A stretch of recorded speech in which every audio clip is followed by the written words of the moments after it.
Welcome, everyone, and thank you so much for joining us today. My name is Susan Welton. I'm the Oracle Marketing Manager here at Perficient, and I'm excited to be moderating today's webinar, Improve Business Processes with Oracle Order Management Cloud. We're very fortunate to have two key members of our ERP practice on the call today. They'll set the stage with a review of cloud versus on-prem. They'll touch on product direction and sales order flow, and then they'll wrap up with an in-depth look at dropship. Now, two questions always come up with our online events. Can I get a copy of the slides, and can I get a link to the recording after today's event? The answer to both questions is yes, and we will email you with that information on how to access both the slides and the recording sometime tomorrow. So without further delay, I'd like to introduce today's speakers, Matt Makowski and Raja Chintapalli. Matt is Director of Perficient's ERP Cloud Practice. He has 18 years of experience in Oracle Financial Applications, which includes 5 large-scale global full-cycle implementations across multiple industries in multiple countries in Europe and Latin America, plus upgrades across many Oracle EBS releases. Raja is a solutions architect in Perficient's Oracle Cloud Practice, and over the past 2 decades, he has implemented multiple projects for clients in industries such as financial services, manufacturing, food, and restaurant industries. He is certified in Oracle EBS purchasing and an expert in Oracle Cloud P2P and SCM. Matt and Raja, welcome. Hi, Susan. Thank you. Hi, everybody. Thank you for joining. Good morning, good afternoon, good evening, depending on where you are. Our agenda, Susan kind of went through it. We're going to talk a little bit about who Perficient is. Then we're going to get into the cloud versus EBS and talk a little bit about the roadmap.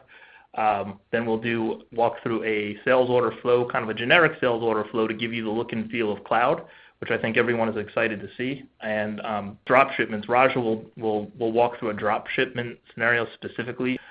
So about Perficient, we are a global company. We are about $500 million in revenues, and we have 3,000 employees worldwide. We do trade publicly. Our consulting practice for Oracle is located in the Dallas-Fort Worth area. This is a safe harbor statement basically saying that some of the things you might see or hear in this presentation could be related to things that may or may not happen in a future release of Oracle. So the following is intended to outline Oracle's general product direction is intended for information purposes only and may not be incorporated into any contract. It is not a commitment to deliver any material code or functionality and should not be relied upon in making purchasing decisions. The development, release, and timing of any features of functionality described for Oracle's product remains at the sole discretion of Oracle. Okay. With all that out of the way, we do have a couple of polling questions we'd like to ask. If you could go ahead and start answering. The first thing we'd kind of like to know about our audience is, what is your current ERP platform? It looks like an awful lot of people have Oracle Business Suite, and I'm sure that doesn't surprise you too much. No, it doesn't. That's a good sign. Okay. And the next polling question, which Oracle Cloud suites will you evaluate in the next 6 months? Supply chain, okay, perfect. Good. We've got a good swath there in the audience. Yeah, okay, so we'll go ahead and we'll move ahead here. We have a better picture of our audience now. Okay, so we want to talk a little bit about cloud versus the EBS, Oracle's current legacy, you'll call it legacy EBS on-premise solution. One is you're going to find that it has a more user-friendly look. It's one unified look and feel across the entire application. So the clunkiness of the HTML and Java form switching, that is all gone. That is a thing of the past. Oracle now offers info tiles. Those are like live dashboards. They come pre-built in the application, and you can actually build many info tiles. Info tiles are used to you can navigate throughout your day with the information available to you there. Of course, being that it's cloud, there's no need for people to have VPN access. They can be anywhere in the world on any device, mobile or desktop, and with a username and password, they can get into the application. Security has changed quite a bit. It's no longer responsibility driven. It is all role-based security. So one user can have many roles, which means they can have access to many business units, ledgers, and functions across all applications. There's no more switching of responsibilities. It's simply a matter of just kind of clicking on a different tile for the application you want to use. And the nice thing about this is that you don't have to have lists of hundreds of different responsibilities for every application that takes you to a different business unit. The system is based on live actionable workflows in all the SCM and financials modules. We should say that as well. Batch processing, while it does exist, it's getting to be fewer and fewer batch processes. So many things are live actionable workflows. The batch processing is getting thinner and thinner. You have exception-based rules that drive efficiencies with the use of these actionable dashboards. So it's a matter of looking at something, you see an exception, you point and click. Whereas with EBS, just to contrast that, you would have to probably run a report that could take 5 minutes, 10 minutes, or 20 minutes long to get access to. The system is easily accessible with PaaS, Platform as a Service. What that does is, especially in particular with order management, it allows the system to easily integrate with any other system you might have out there. It could, like your web order capture system, that type of thing with real-time inventory checking. You'll get what we'll call a modern ERP experience. Most setups can, for example, now be done in Excel, so that reduces your implementation time frame. All setups can be exported and imported into a new environment. You have standardized business flows that fit almost all organizations, which reduce need for your EBS customizations. You can use PaaS, again, Platform as a Service, to integrate with proprietary business functions, things that perhaps are not yet existing in the cloud. Maybe systems that you need to keep because they perform a proprietary function. You may be able to integrate that either on the supply chain side or on the financial side. You can use configure price quote your sales using configure price quote or the Oracle CPQ module. Your sales associates have instant access to customized products, promise delivery dates, and give accurate pricing in real time. Oracle has, again, it's a very bright future ahead in the cloud. A lot of things are coming along that in the earlier releases were not there, such as process manufacturing, enterprise asset management, which they're simply going to call maintenance, advanced costing modules, demand management, supply planning, new integrations between supply chain and a company they bought called TOA Field Services. You'll find that it's a better, friendlier, and faster user interface, and you'll have mobile application capabilities throughout the entire suite of products. And finally, ERP Cloud has been named is the leader in Gartner's Magic Quadrant. So they are up in the far right, beating out all the competition that you see on the screen there. So just an example of how far Oracle is coming. They are integrating all of their products. You can with TOA, and you have an accurate view of real-time procurement of inventory. Which means as far as field services is concerned, you'll be able to dispatch the right people to the right location at the right time, dispatch the right parts to be available when field services employee arrives, address customer issues, track defects, improve operational efficiencies, and it integrates with all the boxes you see below: financial planning, financial management, governance, risk and compliance, financial reporting, supply chain, etc. So the cloud, what a lot of people think of is the cloud is just too immature to go to at this point in time. That's just not true. Now you can see that Oracle is really priming the pump to get bigger businesses on board. So this is starting to show you what the cloud looks like. It's a totally fresh and new experience. You can see this is kind of like what a new home screen does look like, and you can log in and have pie charts or bar graphs right as soon as you log in, so the user knows what actions to take. And to contrast that against the old EBS Home Screen, which really just gives you simple notifications and kind of a 1990s look and feel of the internet. So all this is gone. This EBS Home Screen is gone. Then there's, of course, the EBS Core Forms Navigator. All this is gone. And what it amounts to is when a user logs in, this is the cloud home screen or the Navigator, which has on it all the applications. And from here, you can navigate to the different applications, or you can go to info tiles that have actionable workflow items for your employees. We're going to take now a look at order management in the cloud. The order management cloud service, as you can see, is very mature. It has this is a list of all the core functionality that Oracle offers within the order management cloud service. But it would be this, and at this point I would say much more. I would say that just about everything is there from EBS that you're used to, plus then some. There's more to come with cloud service in order management.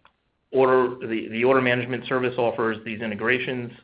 You can go from cloud with integrated with EB Suite. You can integrate it with CPQ. Of course, it assumes all these integrations, whether they are native integrations within Oracle, whether it be another cloud product like CPQ, or procurement, or an EBS product, your on-prem EBS product.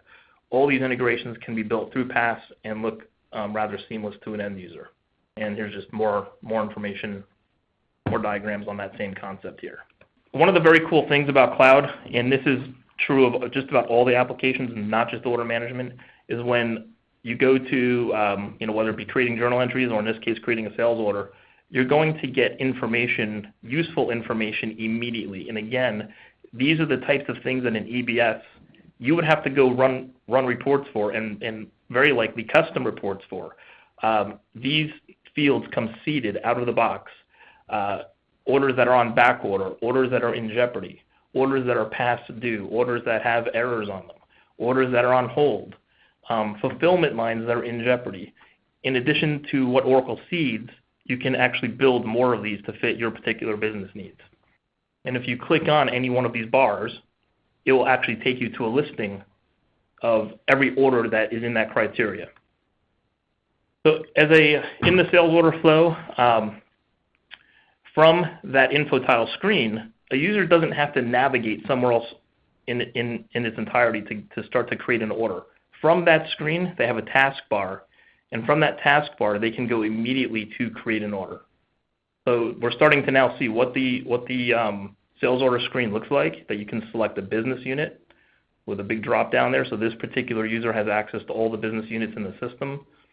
They can go ahead and start to type in a customer name, and you'll notice that as soon as you start typing in a customer name, it starts to fill customer names that start to sound like what you're typing in. So COM, for in this case, brings up Community Health Center or Computer Services and Rentals. Of course, just like in EBS, but a little bit cleaner looking, you can start to review and update sales order splits for commission purposes, and you can designate the splits between salespeople. One of the really cool things we found is that you can view the pricing strategy right off the bat through the actions pane here, through the actions taskbar. You can click View Pricing and Strategy, and it gives you a nice kind of in English sounding language how which pricing strategy is being used to determine the pricing for this particular sales order and this customer.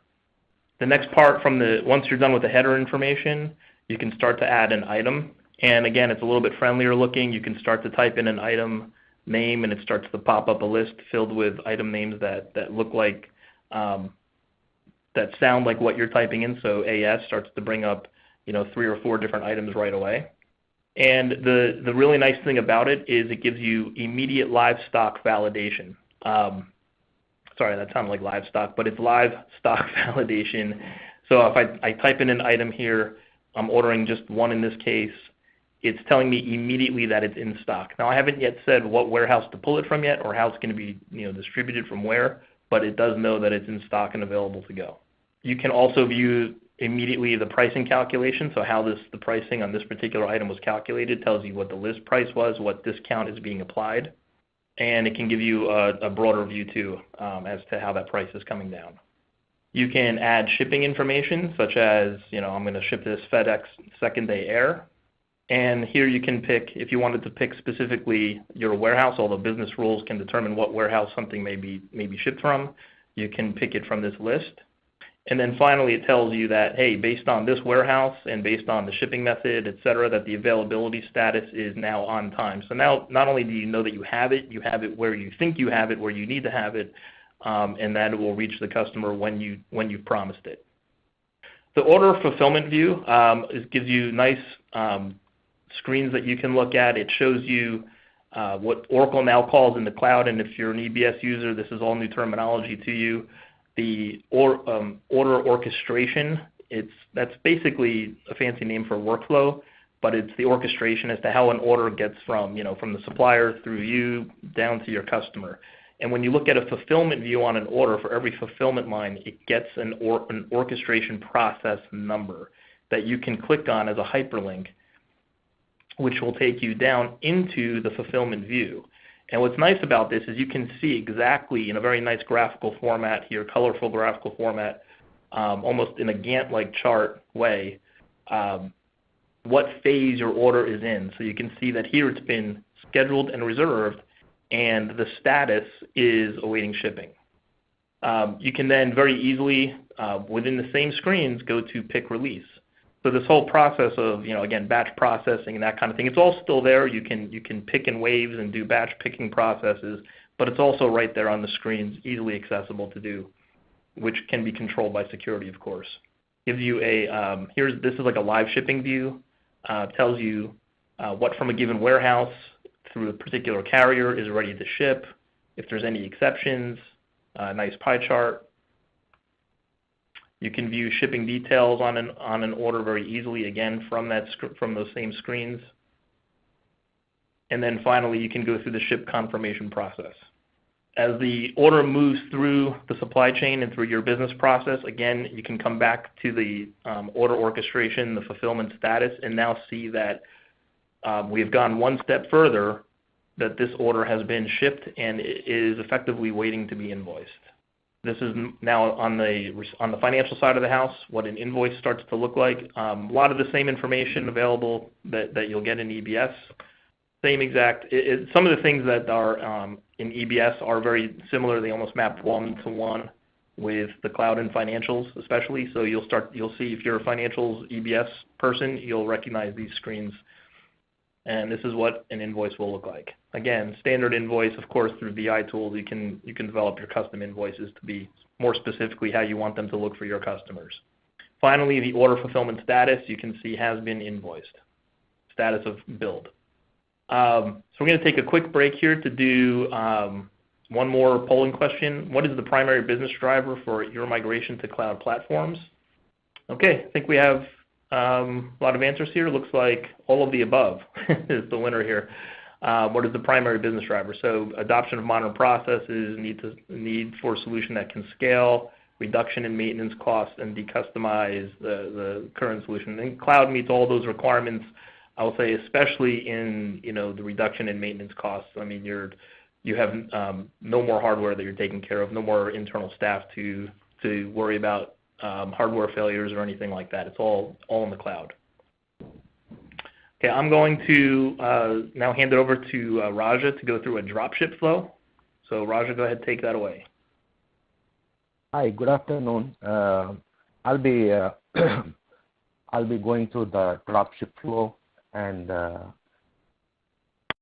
the difference between a regular sales order and a dropship is like when you create a sales order,